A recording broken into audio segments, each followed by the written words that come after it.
শ্ৰদ্ধাৰ ৰাইজ, এনেবোৰ সিদ্ধান্তৰ লগতে আমাৰ ৰাজ্যৰ আশা, অংগনবাদী কৰ্মী, মধ্যাহ্ন আহাৰৰ কৰ্মীসকলৰ বাবেও আমি তেওঁলোকৰ জীৱন আৰু অধিক মসৃণ কৰিবলৈ আমি তেওঁলোকৰ দৰমহাও বৃদ্ধি কৰাৰ বাবে সিদ্ধান্ত গ্ৰহণ কৰিছোঁ। অহা নৱেম্বৰ মাহত অসমৰ চৰকাৰী কৰ্মচাৰীসকলক দৰমহাৰ লগত আমি 1000 টকাকৈ দিবলৈ সিদ্ধান্ত গ্ৰহণ কৰিছোঁ, যাতে এই চৰকাৰে আগবঢ়োৱা চৰকাৰী কৰ্মচাৰীসকললৈ তেওঁলোকৰ দৰমহাৰ লগত আগবঢ়োৱা 1000 টকাৰে আমি নতুন নতুন কিতাপ ক্ৰয় কৰিব পাৰোঁ আৰু কিতাপৰ আন্দোলনক আগুৱাই লৈ যাব পাৰোঁ। মই অসমৰ ব্যৱসায়ী মহলকো, উদ্যোগ প্ৰতিষ্ঠানৰ স্বত্বাধিকাৰীসকলকো এই ধৰণে এই বছৰ কিতাপ কিনিবলৈ তেওঁলোকৰ কৰ্মচাৰীসকলক অলপ হ'লেও আৰ্থিক সহায় আগবঢ়াবলৈ অনুৰোধ জনাম। আমাৰ চৰকাৰী কৰ্মচাৰীসকলৰ বাবে বিশেষকৈ নতুন চাম চৰকাৰী কৰ্মচাৰীসকলৰ বাবে নিউ পেঞ্চন স্কিমে কৰবাত নহয় কৰবাত সন্দেহৰ সৃষ্টি কৰি আহিছিলে। এই বছৰ 1 এপ্ৰিলৰ পৰা আমি আমাৰ অসমৰ চৰকাৰী কৰ্মচাৰীসকলৰ বাবে নিউ পেঞ্চন স্কিমৰ সামৰণি মাৰি United pension scheme UPS scheme আমি আৰম্ভ কৰিব বিচাৰিছোঁ, যাৰ জৰিয়তে 25 বছৰ কাম কৰা চৰকাৰী কৰ্মচাৰীসকলে নিশ্চিতভাৱে তেওঁলোকে 50% চাকৰিকালৰ দৰমহা 50% ডিয়াৰনেছ এলাউন্সৰ সৈতে লাভ কৰিবলৈ সক্ষম হ'ব। অসমৰ চৰকাৰী কৰ্মচাৰীসকলক মই আৰু এটা সুখবৰ আজি দিব বিচাৰিছোঁ। 2005 চনৰ আগতে যিসকলৰ নিযুক্তিৰ প্ৰক্ৰিয়া আৰম্ভ হৈছিল, কিবা কাৰণত নিযুক্তিৰ প্ৰক্ৰিয়া 2005লৈ গুচি গ'ল, তেওঁলোকে ওল্ড পেঞ্চন স্কিমৰ জাগাত নিউ পেঞ্চন স্কিমৰ অন্তৰ্ভুক্ত হ'বলগীয়া হৈছিল। কাৰিকৰী অসুবিধা পিছ পেলাই মই তেনে চৰকাৰী কৰ্মচাৰীসকলকো যাৰ নিযুক্তিৰ প্ৰক্ৰিয়া 2005 চনৰ আগতে আৰম্ভ হৈছিল, তেনে চৰকাৰী কৰ্মচাৰীসকলকো ওল্ড পেঞ্চন স্কিম বা OPSৰ ভিতৰলৈ আনিবলৈ সিদ্ধান্ত গ্ৰহণ কৰিছোঁ, যি আমাৰ ৰাজ্যখনৰ চৰকাৰী কৰ্মচাৰীসকলৰ বাবে নিৰাশাৰ পৰিৱৰ্তে আশাৰ এক নতুন সঞ্জীৱনী সুধা আৰম্ভ কৰিব। শ্ৰদ্ধাৰ ৰাইজ, এই বছৰতে আমি 2006 চনৰ আগতে প্ৰতিষ্ঠা হোৱা যিবিলাক মহাবিদ্যালয় আৰু বিদ্যালয় প্ৰাদেশিকৰণৰ আওতাৰ পৰা বাদ পৰি গৈছিলে, তেওঁলোককো আমি প্ৰাদেশিকৰণৰ আওতাৰ ভিতৰলৈ আনিবলৈ আমি সিদ্ধান্ত গ্ৰহণ কৰিছোঁ। এনেবোৰ সিদ্ধান্তৰ লগতে আমাৰ ৰাজ্যৰ আশা, অংগনবাদী কৰ্মী, মধ্যাহ্ন আহাৰৰ কৰ্মীসকলৰ বাবেও আমি তেওঁলোকৰ জীৱন আৰু অধিক মসৃণ কৰিবলৈ আমি তেওঁলোকৰ দৰমহাও বৃদ্ধি কৰাৰ বাবে সিদ্ধান্ত গ্ৰহণ কৰিছোঁ।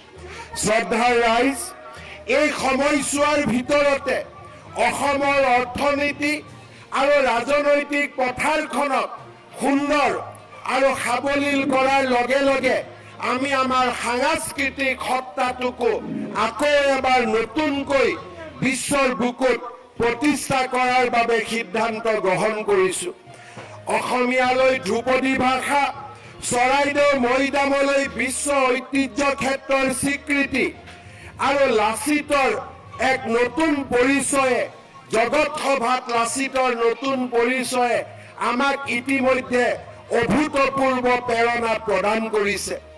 এই নতুন উৎসাহৰ সুযোগ লৈ অহা 24 ফেব্ৰুৱাৰীত আমি ঝুমুৰ নৃত্যত 10,000 নাচনী আৰু নচুৱাৰে আমি আকৌ এবাৰ জগত সভালৈ লৈ যাবলৈ প্ৰচেষ্টা কৰিম আৰু এই বছৰৰ ভিতৰতে 10,000 শিল্পীৰে আমি বাগৰুম্বাকো আমি জগত সভালৈ লৈ যোৱাৰ বাবে চেষ্টা কৰিম।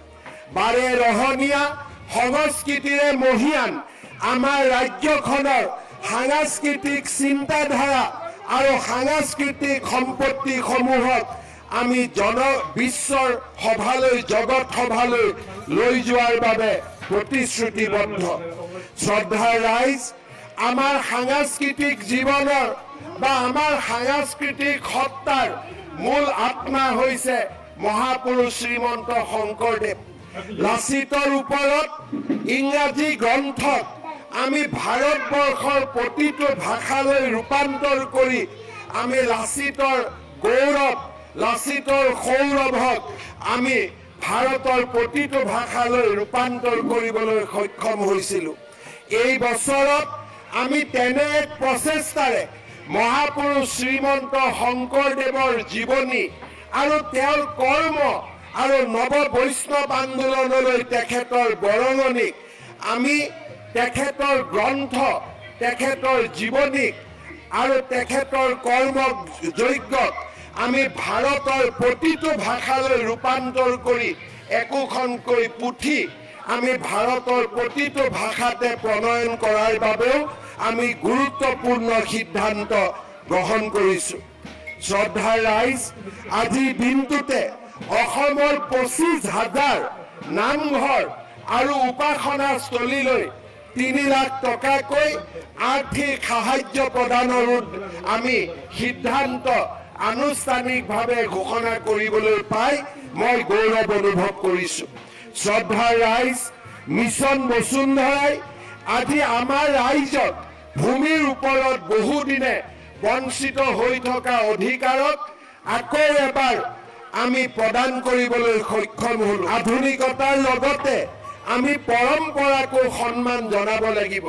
মহাপুৰুষ শ্ৰীমন্ত শংকৰদেৱ, দামোদৰদেৱ, মাধৱদেৱ, হৰিদেৱে আৰম্ভ কৰা নৱ বৈষ্ণৱ ধৰ্মৰ আন্দোলনত যিসকল উদাসীন ভকত জড়িত হৈ পৰিছিল, এই উদাসীন ভকতসকললৈও মই মাহেকীয়াকৈ 1500 টকাকৈ আগবঢ়োৱাৰ বাবে সিদ্ধান্ত আজিৰ এই গণৰাজ্য দিৱসতে ঘোষণা কৰিবলৈ পাই গৌৰৱ অনুভৱ কৰিছোঁ।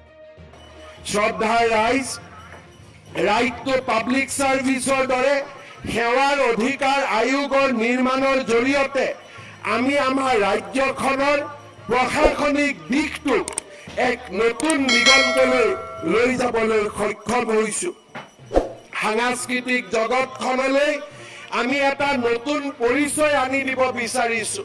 গুৱাহাটীত 5,000 লোক একেলগে বহিব পৰা জ্যোতি বিষ্ণু প্ৰেক্ষাগৃহ, ডিব্ৰুগড়ত 1200 লোক বহিব পৰা নতুন প্ৰেক্ষাগৃহ আদিৰ নিৰ্মাণে আমি আমাৰ সাংস্কৃতিক জগতখনক আধুনিক ৰূপ দিবলৈ প্ৰচেষ্টা কৰিছোঁ।